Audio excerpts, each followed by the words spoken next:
Okay. Done. నక్షత్రం తెలుసా అనేది జ్యేష్ఠ నక్షత్రం 4వ పాదం. నీకు తెలుసా అసలు నక్షత్రం నాకేం ఇదని? తెలీదు. జ్యేష్ఠ నక్షత్రం 4వ పాదము, వృశ్చిక రాశి అనేది. ఓకే. ఒక్కసారి నీ ఇష్టదైవం ఎవరినైతే నువ్వు రోజు అనుకుంటావో, ఏదో ఒక దేవుడు ఉంటాడు. ఒకసారి తలుచుకో మనస్ఫూర్తిగా.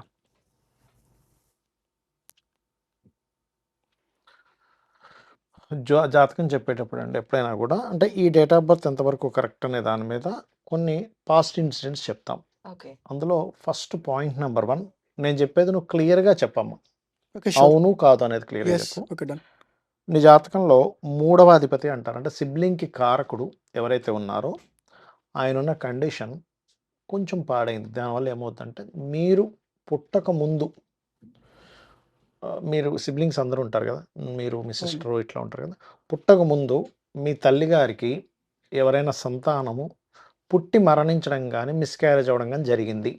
మిస్‌క్యారేజ్ అయితే జరిగింది. జరిగింది కదా! తర్వాత రైట్. మా అక్క పుట్టింది. మీ అక్కగారు పుట్టారు. మిస్‌క్యారేజ్ అయితే అయింది కదా! అయింది. రైట్. అంటే ఇది ఎందుకు అడుగుతామంటేనండి, ఇది పర్ఫెక్ట్ జాతకం అని అనడానికి. హ్మ్.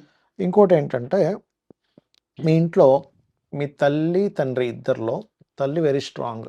అయ్యో! Super perfect. స్ట్రాంగ్. తండ్రి గారు మాత్రం అంత స్ట్రాంగ్ కాదు. అంటే ఏదో ఉన్నారంటే ఉన్నారు గానీ, తల్లి మోర్ స్ట్రాంగ్. అవును. అది. ఓకే. ఇంకోటేంటంటే, మీకు యాక్సిడెంట్స్ అయ్యాయి యాక్చువల్‌గా.